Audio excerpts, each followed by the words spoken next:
चुनाव के आखिरी राउंड की वोटिंग के लिए तैयारियां जोरों पर हैं। यूपी की बात करें तो आखिरी राउंड की सबसे बड़ी लड़ाई पूर्वांचल में ही है। यूपी में आखिरी राउंड में 13 सीटों पर मतदान होना है, जिसमें गोरखपुर की सीट हॉट सीट मानी जा रही है। दरअसल यहाँ पर दो भोजपुरी स्टार्स के बीच लड़ाई है। यहाँ पर भोजपुरी फिल्मों के हीरो रवि किशन और मुंबई से लेकर भोजपुरी स्क्रीन तक जलवा दिखा चुकी काजल निषाद में टक्कर है। रवि किशन यहाँ पर सांसद हैं। साल 2019 में उन्होंने बीजेपी के टिकट पर चुनाव जीता था और इस बार दोबारा उन पर बीजेपी ने भरोसा जताया है। लेकिन चौंकाने वाला नाम था सपा कैंडिडेट काजल निषाद का। सपा से टिकट मिलने के बाद काजल निषाद पूरी तरह से एक्टिव हैं।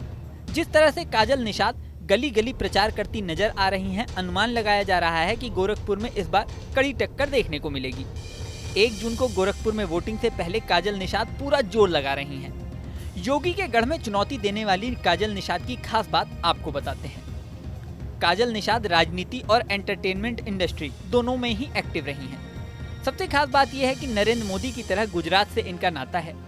काजल निषाद का जन्म गुजरात के कच्छ में हुआ था। बाद में ये मुंबई आ गईं और एक्टिंग में करियर बनाना शुरू किया।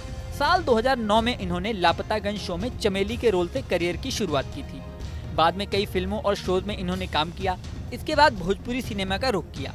भोजपुरी इंडस्ट्री में उनकी पहली फिल्म शादी ब्याह थी। काजल निषाद के करियर के दौरान उन्हें साथ मिला संजय निषाद का।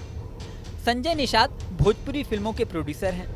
काजल ने बाद में संजय निषाद से शादी कर ली। संजय निषाद गोरखपुर जिले के भोआपार गांव के रहने वाले हैं। भोजपुरी फिल्मों के बीच काजल पॉलिटिक्स में भी एक्टिव हो गईं।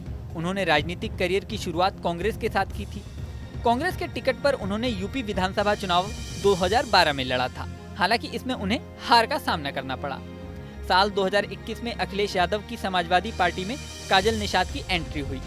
साल 2022 में काजल ने कैंपियरगंज से विधानसभा चुनाव लड़ा।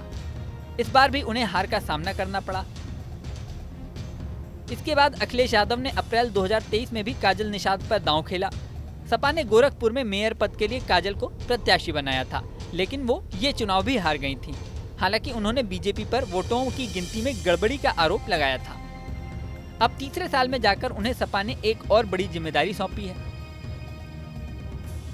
अब सीएम योगी के गढ़ में चुनौती दे रही काजल निषाद पर लोगों की नजरें लगी हुई हैं।